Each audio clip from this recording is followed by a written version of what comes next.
Today is the day that a ton of you have been waiting for because I have finally gotten my hands on the all-new 2021 Acura TLX. For 2021, this has some really big shoes to fill because not only is this the Acura competitor to the Mercedes-Benz C-Class and the BMW 3 Series in theory, but this is also now the Acura flagship sedan because they've canceled the RLX. The first thing to know about the TLX is that although this is priced like a BMW 3 Series or a Volvo S60, this is sized more like a BMW 5 Series, and it has grown versus the previous generation model on the outside, both in terms of length and width. You'll really notice the increase in width up front, where this certainly looks wider and meaner than the previous generation. That was done not just to accommodate wider tires up front, but also to increase the track and, of course, improve the looks. The multi-beam LED headlamps are standard, and those really accentuate that wide look up front. We have LED turn signals down there at the bottom, and a very similar grille design to the rest of the modern Acura lineup. One thing that I was surprised by is the size of this radar adaptive cruise control sensor in the middle. This is considerably larger than most of the competition. Embedded inside this large plastic shroud are some of the same elements that we see radiating outwards from that, but it does really accentuate the size of this sensor. I kind of wish it had just been the Acura logo there in the middle. At 194.6 inches long, the TLX is about 3 inches longer than the last generation model, and Acura has stretched the wheelbase as well by nearly 4 inches. You can tell they've adopted some of the proportions that we see in European luxury sedans with a longer dash-to-axle ratio and this longer hood proportion up front. We also see this in modern Volvo models. But as with the Volvo S60, the engine is sitting transversely across the engine bay or sideways across the engine bay because this is still available as a front-wheel drive vehicle or, of course, with Acura's excellent super-handling all-wheel drive system. And that means that the entire engine is sitting in front of the axle, even though we do have this long hood proportion up front. The downside to this long hood proportion is that it means the cabin is not as big as you might think. Even though on the outside this is about the same size as the BMW 5 Series, on the inside we have about the same kind of combined legroom as a Genesis G70, which is 10 inches shorter than this, or a Volvo S60, which is 7 inches shorter than the TLX. On the other hand, it does give this Acura a presence that we don't see in similarly priced European competition simply due to the size of the TLX. As I said at the start of this video, the TLX is wider because they wanted to be able to put wider tires on it. And I was surprised that we don't just get wider tires on the very top sporty trims like this A-Spec trim or the upcoming TLX Type S. You'll actually find 255 width tires on all but the base trim of the TLX. That really is an interesting twist, and that's why the body needed to get a little bit wider. On the downside, the combination of the engine placement and the wider tires up front means that the turning circle has definitely gotten bigger for the TLX. This is over 40 feet now, so it's definitely not going to be as easy to park in some of those tight parking lot maneuvers as some of the compact competition. Moving to the rear, we have full LED tail lamp modules with amber turn signals, and I'm getting a little bit of a Jaguar vibe with this accent strip that runs through that light module. At the bottom of the bumper, we have dual exhaust tips. We are driving the 2-liter turbo model today, not the new 3-liter V6. We will be talking about that a little bit later, but this one does have Acura's super handling all-wheel drive system on it. Although front and rear parking sensors are not standard, you will find them on most TLX models on the dealer lot because every trim except for the base trim has them standard. Acura hides the rear camera right here in the middle of the Acura logo, and then the trunk release button is over here in a tail lamp module. As with the rest of the Acura lineup, the TLX comes with more standard active driver assistance features than most of the European competition. In addition to radar adaptive cruise control being standard, we have autonomous emergency braking, lane keeping assistance, lane departure warning, a new traffic sign recognition feature, and if you're looking at any TLX other than the absolute base model, it also gets front and rear parking sensors, blind spot monitoring, and rear cross traffic detection. When the TLX first goes on sale, there's just going to be one engine under the hood. It's a 2-liter, 4-cylinder turbocharged engine borrowed out of the Acura RDX. It produces 272 horsepower and 280 pound-feet of torque. You can get it with either front-wheel drive or all-wheel drive, and the 10-speed automatic transmission is standard. Sometime after the TLX goes on sale, this engine will be joined by the engine that everybody's really been waiting for. It's an all-new 3-liter twin-turbo V6. That's going to give you 355 horsepower and 354 pound-feet of torque. But a key thing to know about the TLX that surprised me is the curb weight of the TLX. So even though we're going to have a lot of horsepower, that model may be over 4,000 pounds in terms of curb weight. This TLX that I'm driving today, which is the 2-liter turbo with all-wheel drive, came in just under 4,000 pounds, a little bit over 3,900 pounds, making this basically the heaviest entry in the luxury compact sedan category, if you want to call this a luxury compact sedan. Of course, if you don't want to call it a luxury compact sedan, then you should know this is still heavier than a BMW 540i.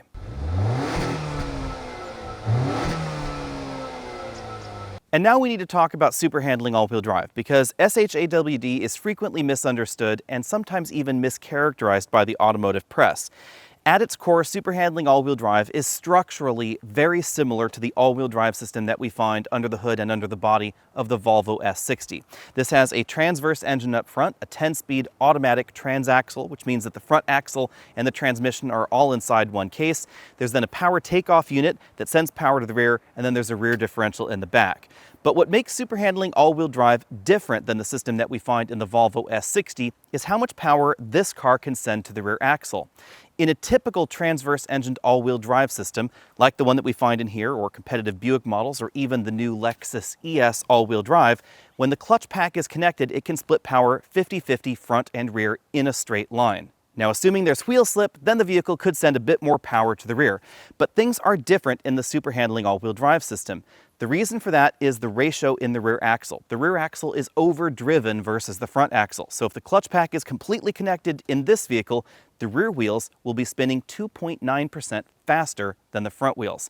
That has the effect of moving torque to the rear axle. And that's how Acura can get to the claimed 70% of power to the rear axle, 30% up front. So an awful lot more similar to a rear wheel drive entry in this segment. Now, the key thing to know about super handling all-wheel drive is that it can't send 70% of power to the rear axle under all conditions.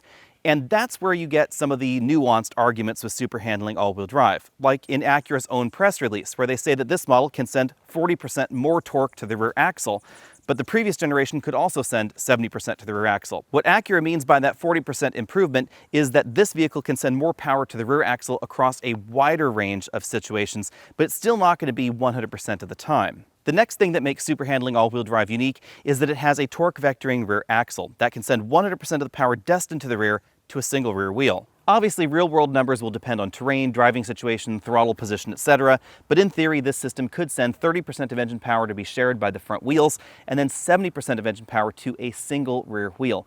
And that does give the TLX, like the rest of the Acura lineup with super handling all-wheel drive, more of a rear-wheel drive feel when you're power on, especially when you're driving very aggressively. And that's very different than the mechanical all-wheel drive systems that we find under the hood of modern Volvos, the Lexus ES, or some of those Buick alternatives that you might want to be comparing this against. They're never going to be able to send that kind of power to the rear axle unless a front wheel is slipping. Front seat comfort comes in at 8 out of 10 points for the model that I'm driving today. This is a multi-way adjustable driver's seat with 4-way adjustable lumbar support and a 2-position memory over there on the door. The passenger seat has the same range of motion as the driver's seat, including the 4-way lumbar, which is a nice touch. We have a manual tilt telescopic steering column with a decent range of motion as well. Many of you may be surprised by the numbers on the side of your screen. Even though the TLX on the outside is 10 inches longer than many of its compact competition, on the inside we have about the same kind of legroom. 77.4 inches of combined legroom is almost exactly what we find in the Volvo S60 and only 0.3 of an inch more than we find in the BMW 3 Series. That's obvious if I sit here behind myself. This front seat's adjusted for me at 6 feet tall. I have a reasonable amount of room left, about 4 inches or so there. Headroom is a little bit limited. My head does touch the ceiling if I try and lean my head back there, but if I sit in perhaps a more normal, more comfortable position, then my hair is just barely brushing the ceiling. But if I try and move over here to the right side, where this front seat is all the way back in its tracks, difficulty is actually getting my feet down there in the footwell, just like some of the really compact stands. And my knees are definitely digging into the seat back.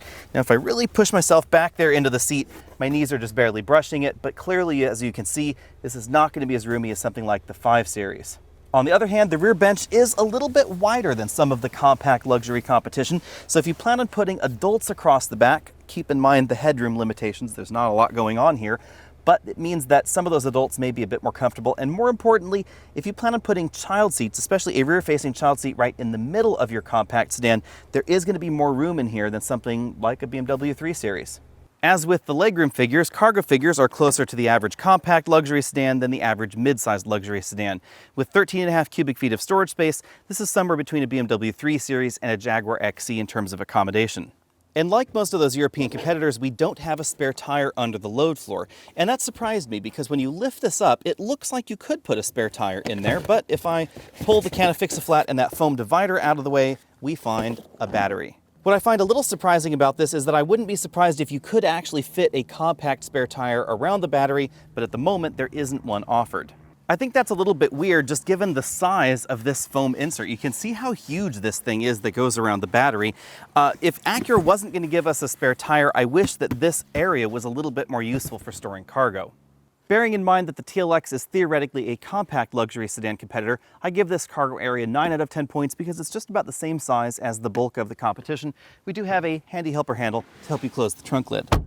As we look around the interior, keep in mind that we are in the A-Spec trim, which means that there are obviously going to be things in here that we don't find in the base model, but also things in the top-end trim that we don't have in this particular trim.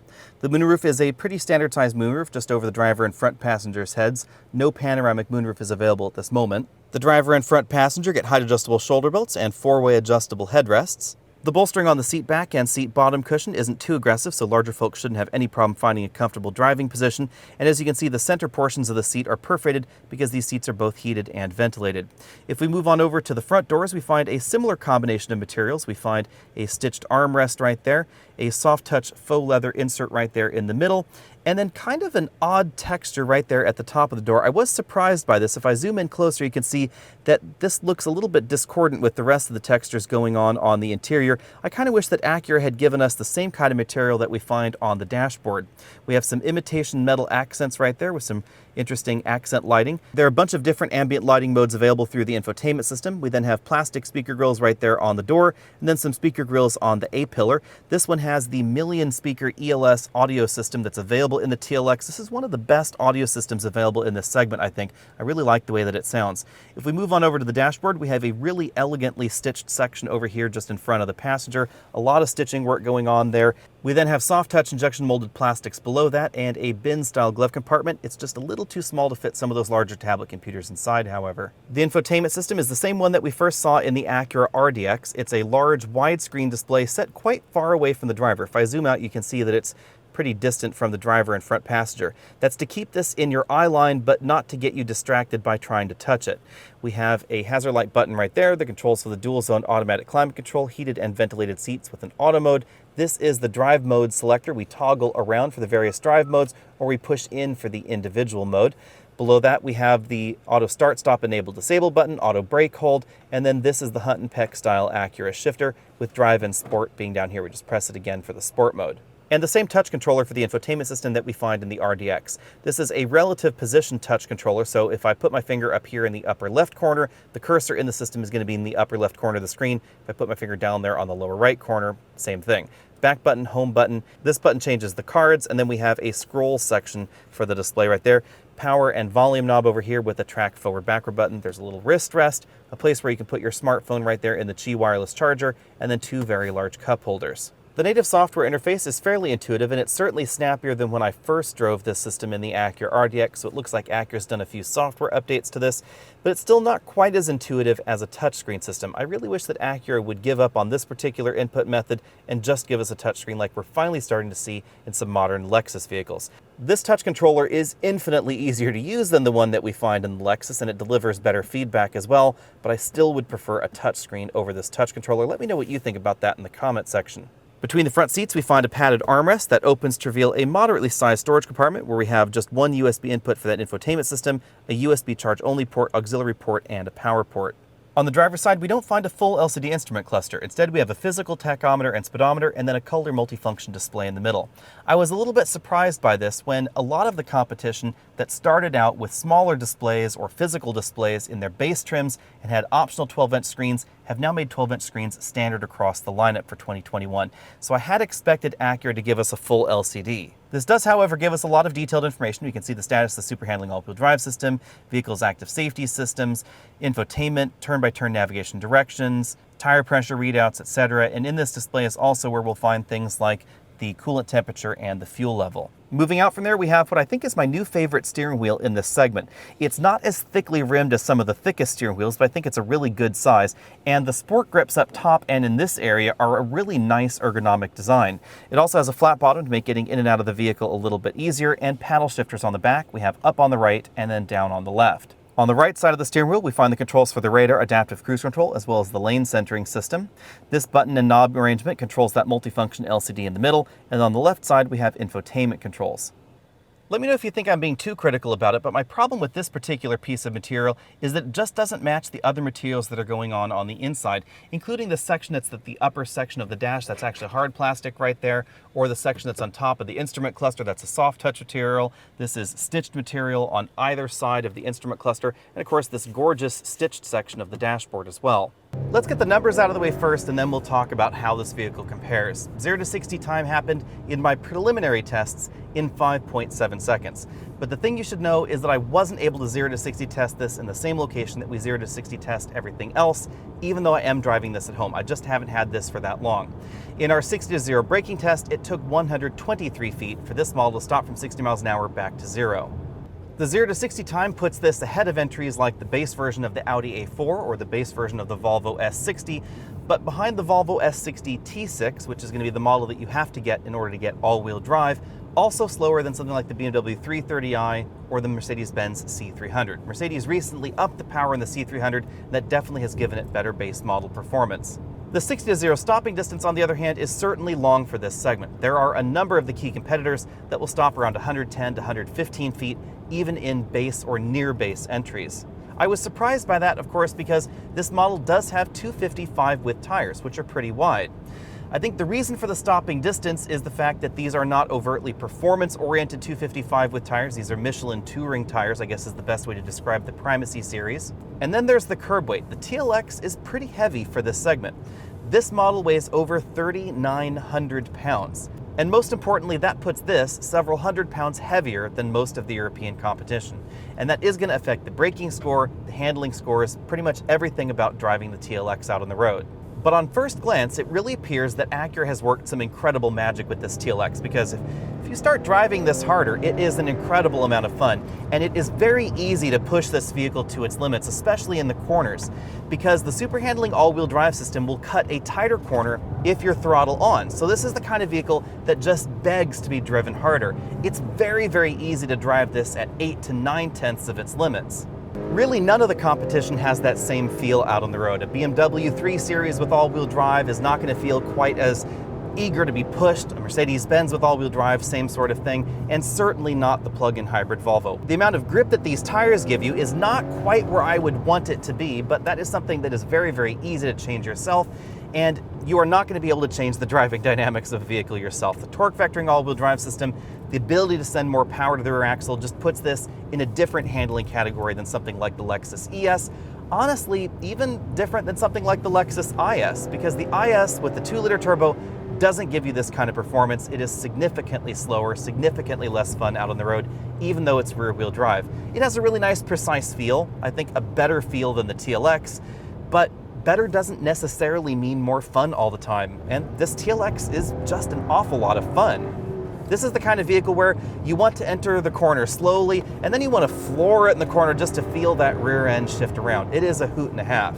The 10-speed automatic transmission is a fairly decent team player. It is slower to shift than the ZF 8-speed automatic transmission, but it is hunting through a few more gears. It has the ability to skip up to 4 gears at a time, and the first gear ratio is incredibly low. That's what gets you those really aggressive starts. First gear plus final drive ratio gets you almost 19-to-1 in this transmission, and that's one of the reasons that even though this is heavier than a lot of the competition, it's almost as quick. Now, when it comes to my preliminary handling score, I am going to have to give this an A-. As much fun as the TLX is, I really wish the A-Spec came with summer tires. I think that would push this into the A category. And you should also keep in mind that even though the weight balance has improved in this generation of the TLX, it still has more weight on the front axle than something like a BMW 3 Series. Now, Acura counteracts that extra weight on the front axle with a new double wishbone front suspension that gives this better suspension geometry in the corners that really helps improve the feel. But there are times in neutral handling situations where the power is off and you're just going around a corner downhill that this is not going to feel quite as sorted as something like a BMW 3 Series or the Mercedes-Benz C300. But Acura has done an absolutely excellent job balancing this. We see something very similar in Volvo's latest platforms, and in neutral handling situations, this reminds me an awful lot of the Volvo S60. They have a very similar amount of weight on the front axle, they both have their engines up front in a transaxle style arrangement, and they both have double wishbone front suspensions that definitely have sharp handling in mind. Under acceleration, the engine has a decent exhaust note, but not all of that exhaust note is real. A lot of it is digitally enhanced, and you'll notice that outside the vehicle where this sounds a bit more like your average four-cylinder engine. But I think that Acura did a good job of giving us a pleasing note without trying to add extra cylinders like we do find in some other vehicles that are on the market. I'm looking at you, Ford, that plays a V8 soundtrack with your turbo V6 engines. I've received a lot of questions from viewers lately about the TLX for 2021 and asking how it compares against the Lexus ES. These are two very different vehicles. The TLX and the ES may not be that far apart in terms of size, and they both start out as front-wheel drive vehicles, but the tuning on the TLX feels a lot more European. The suspension is significantly firmer. And depending on the version you're looking at, the suspension may also be firmer than something like the Volvo S60. If you don't get the adaptive damper system, then Acura has a two-mode damper setup. They basically have a traditional damper in the vehicle with two different valves, a large one and a small one, that allows the system to respond to small imperfections in the road like it had a firm damper, but to large imperfections in the road like it had a bit of a softer damper. So it smooths out those larger imperfections, but still gives you good road holding and good road feel. In my preliminary cabin noise test, this model came in at 72 decibels at 50 miles an hour, making this a little bit louder than some of the competition. If you get the top-end version of the TLX, then it gets an acoustic laminated windshield that may help reduce some of that noise. Keep in mind, of course, this has 255 with tires, so these are wider than the base tires you'll find in a wide variety of the competition, and that could be one of the reasons that this is a little bit louder than some of the competition. Tire size might also play a bit into fuel economy, however, the base model still gets the same fuel economy ratings as this model. 24 miles per gallon if you choose all-wheel drive, 25 if you choose front-wheel drive. Those numbers are significantly behind pretty much all of the European competition. The BMW beats this by about 5 miles per gallon. And of course, if you want to save fuel and get better performance at the same time, there are a few plug-in hybrids to choose from, most notably the Volvo S60 T8 plug-in hybrid, now renamed the Volvo Recharge. That will give you 400 horsepower, a 4.3 second 0 to 60 run, and give you 27 miles per gallon. Now on the downside, it's just not going to handle like a TLX. It feels completely different out on the road. The best way to describe the TLX is that this is just fun to drive. It may not handle as well as some of the competition, or be as fast, or stop as quickly, or be as quiet out on the road, or be as fuel efficient, but this is definitely fun. If you're looking to buy a TLX, you might want to contact your Acura dealer today because they should be on dealer lots very, very soon. Unfortunately, the price tag has received a pretty significant bump for this model year. The base version will set you back $37,500 plus destination. If you want super handling all-wheel drive like the model that I'm driving today, that'll be $39,500. Most folks are probably going to want at least the tech package on their TLX. That will set you back at least $41,500. That's going to be the model that will give you the 19-inch alloy wheels with the 255 with tires and front and rear parking sensors. The A-Spec trim, which is what I was driving today, started at $44,250, plus, of course, all-wheel drive like this model has on it. That gets you the blacked-out trim and features that we saw on this model, as well as the fog lights up front. It's important to know, of course, A-Spec gives you no additional power. If you want the advanced trim, that's the absolute top-end version of the TLX at the moment. That maxes out at $48,300, of course, before tax, title, license, and destination. That's where you're going to get rain sense wipers, the acoustic laminated windshield that will make the interior a little bit quieter, and the 360-degree camera system. I'm in my studio now because I decided to re-record the end of this video. After driving the TLX for a day, I found myself very conflicted about it, so I decided to sleep on it and record this after the TLX had gone back to Acura. Acura's value proposition has long been the big reason to buy a modern Acura over the general European competition. However, the TLX has become significantly more expensive in this generation, so some of that value proposition is certainly lessened for 2021. And therefore, I think you have to look a little bit more critically at some of what's going on in the TLX as a result. Honestly, price tag can forgive a great deal. If this particular TLX was about $4,000 less expensive than it is, then I would have absolutely no reservations about the TLX whatsoever. And don't get me wrong, the TLX is still a really great deal. In fact, the TLX A-Spec, I think, is really just a summer tire package away from near perfection as it is. But when you start digging a little bit deeper, you'll notice that it's just not as good of a deal as it once was. In fact, the base price of the TLX all-wheel drive is going to be a little bit more expensive than the base Audi A4 with all-wheel drive. Now, admittedly, again, the TLX is going to give you more stuff on the inside, and it's going to get you faster 0 to 60 than the base A4, but they're awfully close. And the price delta between a base TLX front-wheel drive and a base BMW 330i rear-wheel drive is only about $3,000 now. The closeness in pricing is especially tricky when we take a look at something like a Volvo S60. The S60 is pretty close in terms of price tag. The two engines bookend the TLX in terms of performance. The base T5 is a little slower. The T6, which is what you get with all-wheel drive, is a little bit faster and therefore justifies some of its higher price tag. And if you get the front-wheel drive model, there's not going to be a lot of difference in terms of driving dynamics. If you get the all-wheel drive model, the TLX definitely has superior driving dynamics to the S60.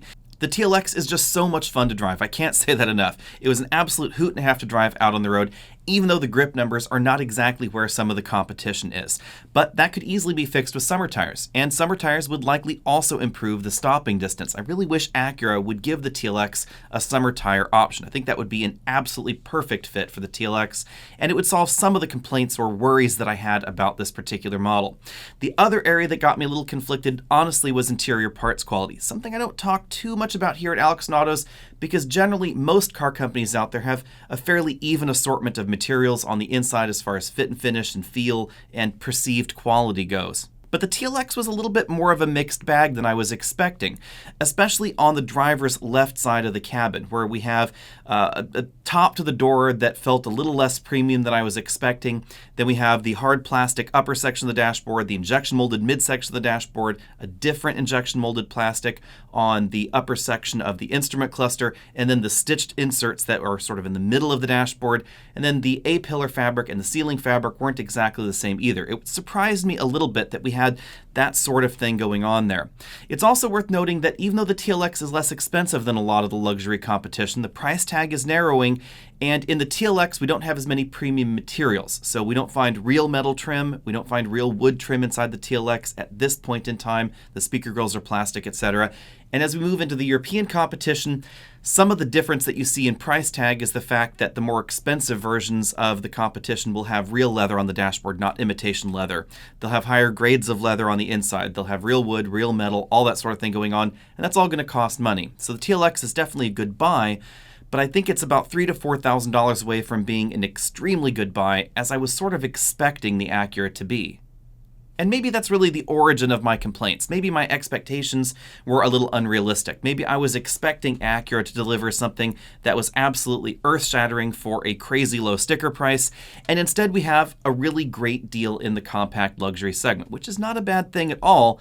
But again, there are still some compromises for that. The curb weight is definitely on the high side. It's not quite as high as something like a BMW V8 or a BMW 540i all-wheel drive, but the all-wheel drive version with the 2-liter turbo is definitely going to be heavier than a 540i. And that means that the Type S is also going to be a little bit different than the average mid-level performance option in this segment.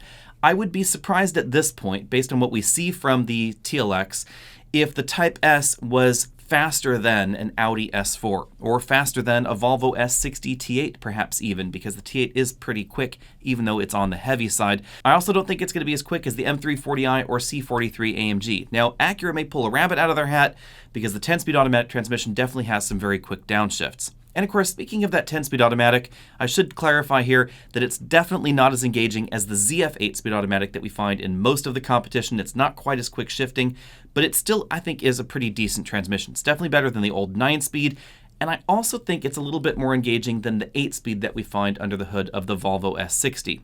My bottom line at the moment is that I think I need to spend more time in the TLX to really decide exactly how I feel about it, and of course probably test the advanced package version of the TLX, which I think is a bit more my style than the A-Spec version. The A-Spec version is a ton of fun, however, and all TLX models really are an absolute blast if you equip them with SH-AWD. I can't say that enough.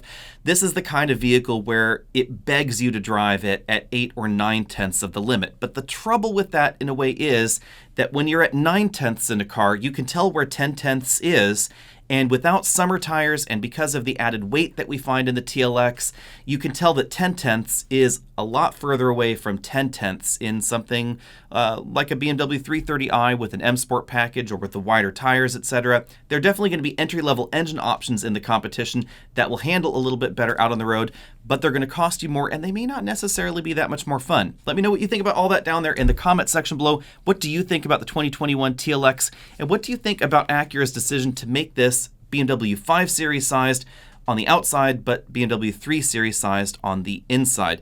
It does seem a little counterintuitive in that way. I really wish that Acura had tried to squish things a little bit more and just make it a bit more compact on the outside, make it a bit more of the same thing, because that may have saved a little bit of curb weight. Be sure to head over to facebook.com to see what I'm driving today, and find me over at Instagram if you want to see the lighter side of things. I'll see all of you next week.